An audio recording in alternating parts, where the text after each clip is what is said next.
Good morning, social media world. Dave Huber here for Tradeway, and it is time for Word Wednesday. Today's topic, the art of discipline, applying self-control to trading and to life.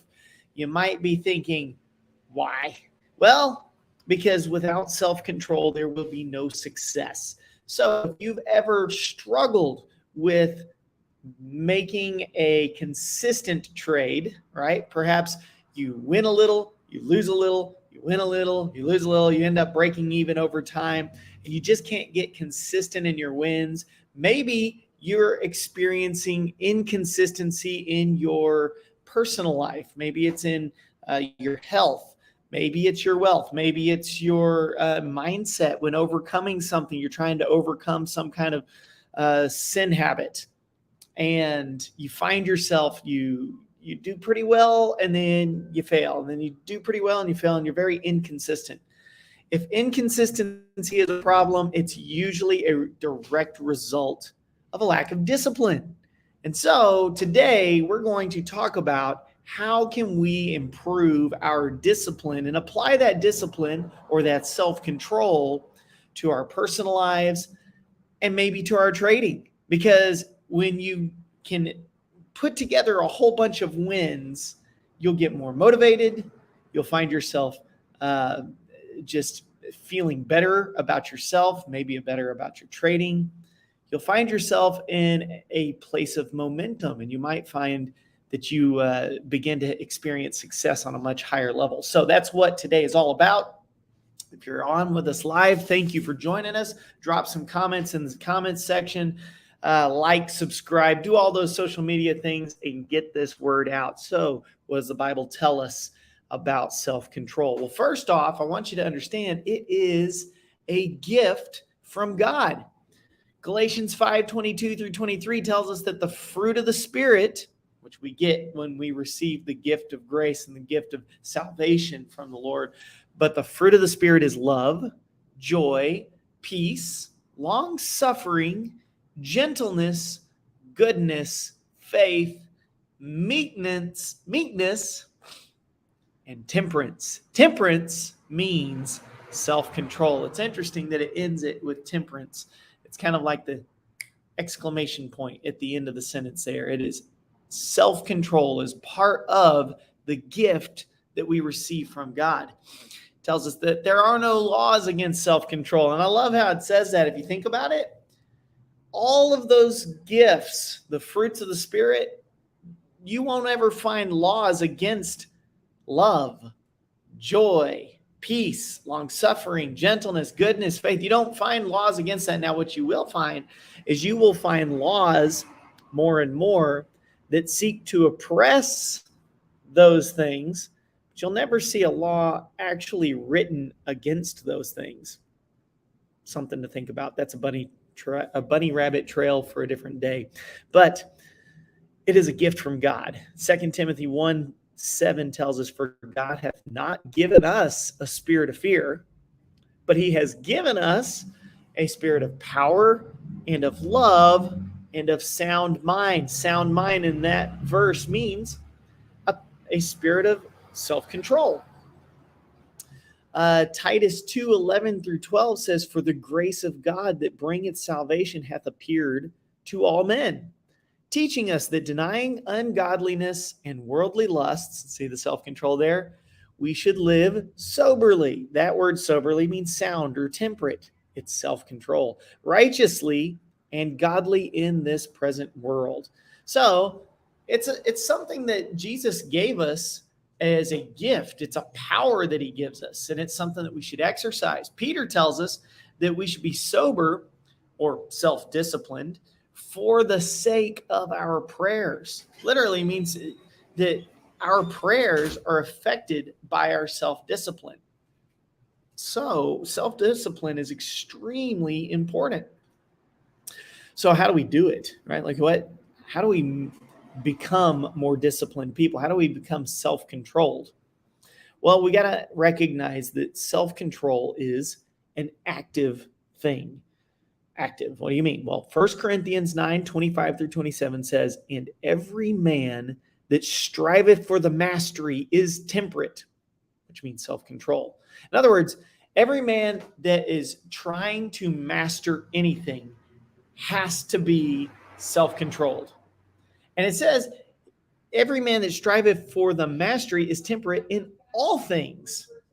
So self-control, if you want to have a mastery of stock trading, you need to exercise self-control in all areas, not just stock trading. It's all connected, guys. Think about the fact that 80% of your stock trading is mindset. Only about 20% of it is skill set. So if that's the case, if 80% of stock trading is mindset, think of all the other things in your life that affect your mindset, your relationships, your financial situations, your work life, right? Just your health. All of that stuff affects your mindset. So you have to begin exercising self-control in all areas. You say, well, Dave, okay, great, but how is this actually telling me how to do it? It's just telling me I should do it. Well, notice that it is an active thing. It's something that you're going to actually have to take action on. Here in this 1 Corinthians verse, it says, now they do it, self-control, to obtain a corruptible crown, but we an incorruptible. So in other words, there's going to be a lasting, an everlasting, forever result when we do this. And Paul says, I therefore so run. See how active that is? Not as uncertainty, so fight I. Running, fighting. Not as one that beateth the air, but I keep under my body and bring it into subjection, lest that by any means, when I have preached to others, I myself should be cast away. All right, so I want you to see that self-control, few things here. One, it's got everlasting benefits. Two, it is a very active thing. It's going to require fighting. It's going to require running, right? And I don't mean like you're going to physically fight or you're going to physically run, but I mean you're going to have to put some effort into it. When you think of running or if you think of fighting, you always think of effort, right? It's going to be something that requires quite a bit of effort. But then also I want you to see that Paul talks about it being that he brings his body under subjection. It's interesting that he brings his body under subjection.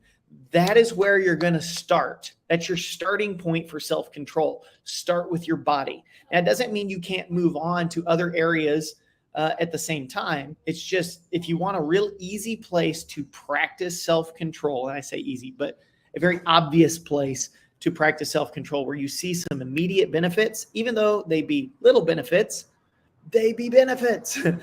Paul says that exercise profiteth little, but what does that mean? There is a profit. There's profit in exercise.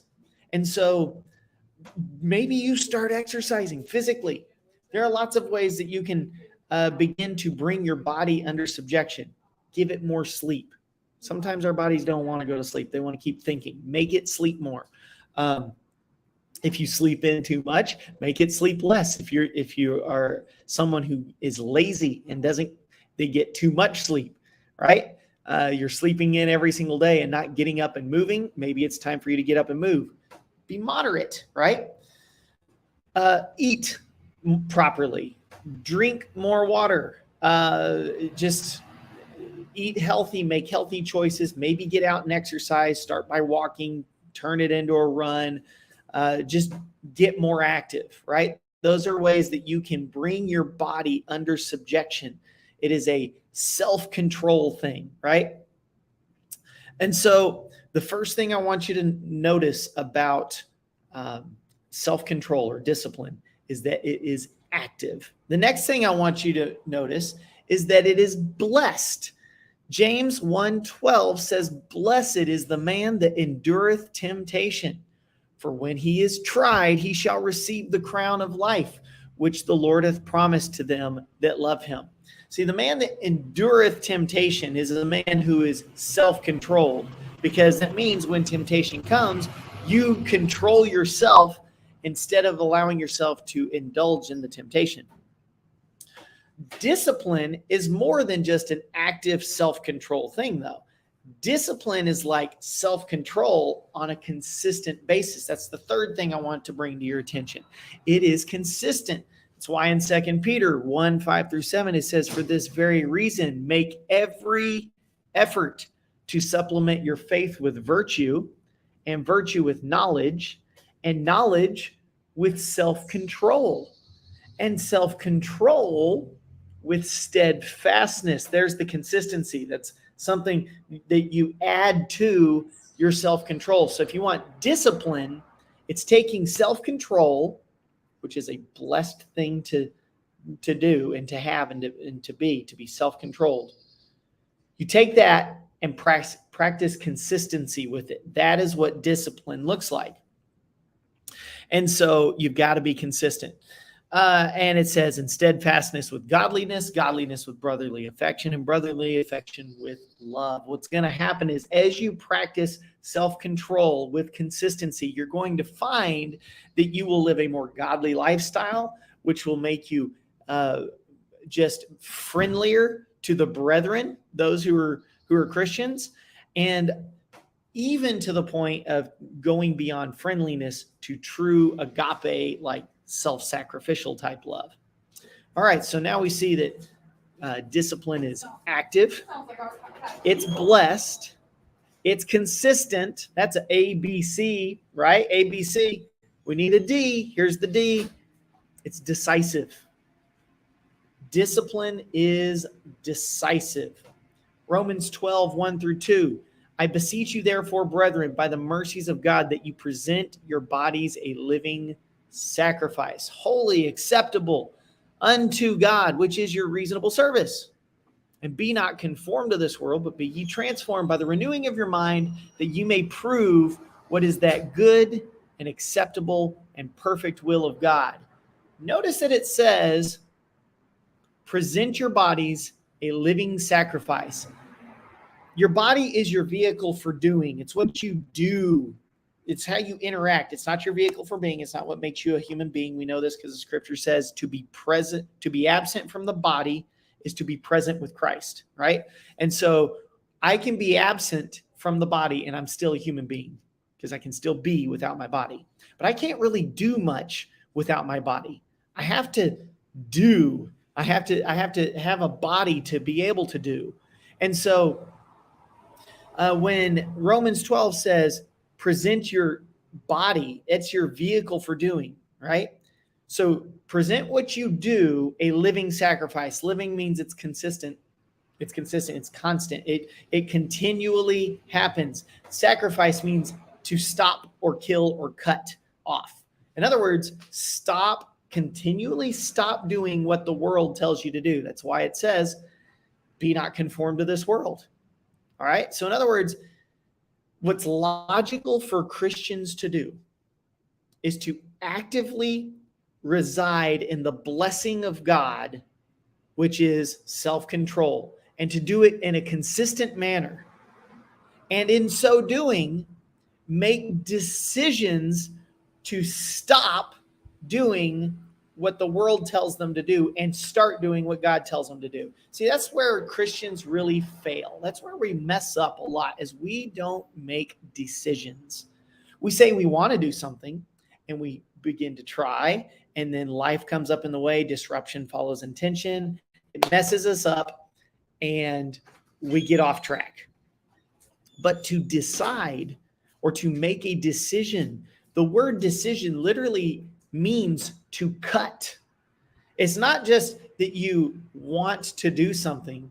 It's that you make a choice that not only puts the desire or the goal in front of you, but it puts all things that get in the way of the goal behind you and makes you turn away from them. In other words, you cut off any other opportunity to not be successful in your choice.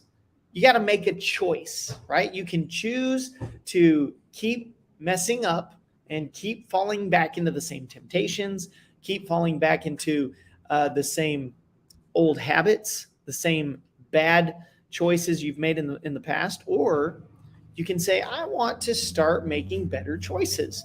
And I'm going to continually make better choices because it's a blessing from God that I get to make those better choices. Therefore, I'll make an active decision to make those choices. So I won't be conformed to this world. I'm going to cut myself off from the conformity of the world, and I'm going to be transformed by the renewing of my mind so that I can prove the power of God. What is that good and acceptable and perfect will of God? So I start with the body, right? I start with the body. Now, after I start with the body, I begin to move towards trading.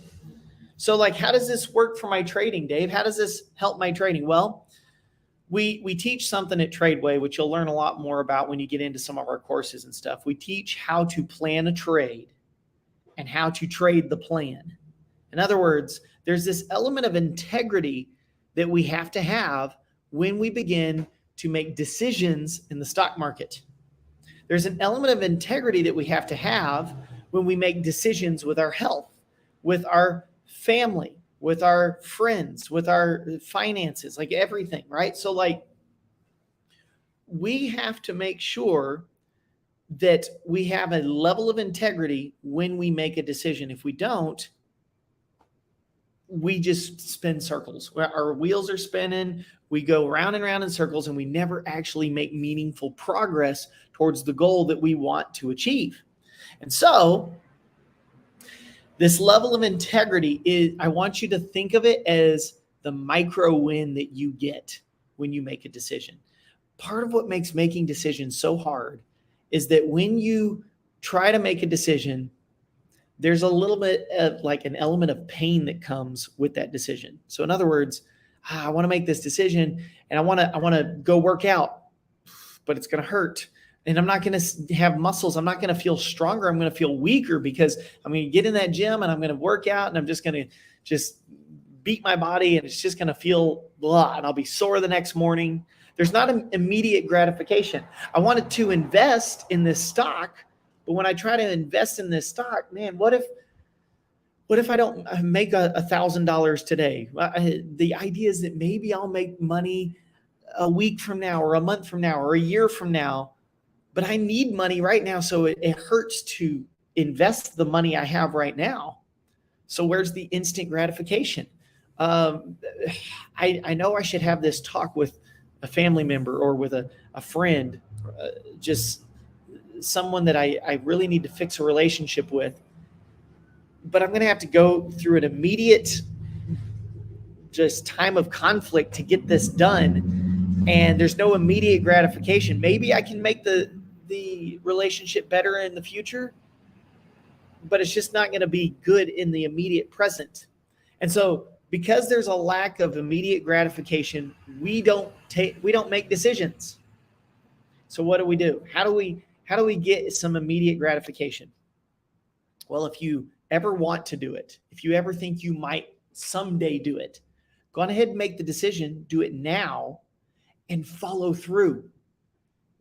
Do it consistently, and you will immediately become a person of integrity. You go, well, I am a person of integrity. When I tell people I'm going to do something, I do it. Okay. How many times do you find yourself being non-committal so that you don't have to break your word to people? Like you won't give your word to people because you don't want to break your word. I get that. I've done that, right? Like we don't make decisive choices and we don't make commitments because we fear lying to ourselves and to other people. There's this idea of a commitment, and that is the idea that we build contracts on here in America. Like a contract is an agreement based between two individuals based on a mutual distrust, right? A contract means I'm going to commit to you, you're going to commit to me, but we don't trust each other. And so we have to have a contract. And if you break the contract, I'm going to take you to court. And if I break the contract, you're going to take me to court. And that only happens in societies of dishonor. We live in a society of dishonor. That was not always the case here in America. We used to live in a society of honor. where we would say, my word is my bond. Like, if I gave you my word, if I shook your hand, that meant something, because we lived in a society of honor where it was devastating to break a commitment. There are still some societies of honor in the world where they work on something better than commitment. They work on covenant. Covenant is an agreement between two individuals based on a mutual trust, not a mutual distrust. A mutual trust works so much better than a mutual distrust, because here's what it would look like. When two individuals in Bible times would make a covenant with each other, they would take an animal and they'd sacrifice the animal. They each sacrifice an animal, one over here, one over there, and then they basically chop the animal into itty bitty pieces. It's very gory, very destructive, very, very sad. And then the two individuals would walk in a figure 8 around the animals. I'd walk around my animal, you'd walk around your animal. We'd meet in the middle, and we'd take our knives and we'd cut our hands, and we'd put our hands together, making us covenant blood brothers, right? And we'd wrap a rope around the hands, showing that we were bound together. And we would say something like, everything that I own, all that I have, all that is at my disposal is now at your disposal, right? Everything that I have is yours, and everything that is yours is mine. And we have become one as covenant brothers.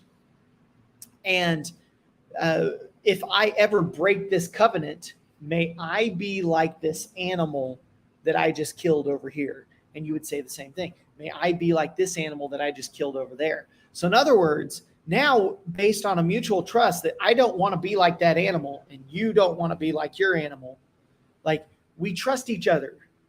And that trust causes us to have a much deeper bond and a much better business relationship. That's how societies of honor work.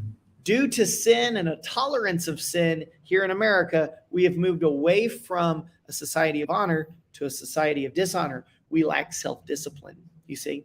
And so now, when we work towards our personal goals, we tend to make contracts with ourselves.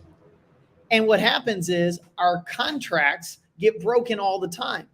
We say we're going to do something, and then we make up an excuse as to why we couldn't do it. We play the victim card, and we have zero trust with ourselves. And because we have zero trust with ourselves, we lack self-discipline, we lack self-control, and we will not make any meaningful progress, because we will keep spinning circles, we'll keep making our wheels turn, and we won't ever get to a point of consistency in our trading, in our relationships, in our health. And so what we have to do is we have to switch from contracts to covenants. Make a covenant with yourself today that you will not be conformed to the way the world works, which is on contracts. You will not be conformed to, just don't give your word so that you don't have to keep your word. Instead, give your word. The Bible says, let your yea be yea and your nay be nay. It doesn't mean you have to go say, I give you my word, or I promise. It just means when you say you're going to do something, do it. Start committing to doing something. Say you're going to do it. Follow through with it. Do it. Make an active decision to live in the blessing of God, to make consistent decisions, and you will be a self-controlled person who has discipline in all areas of life.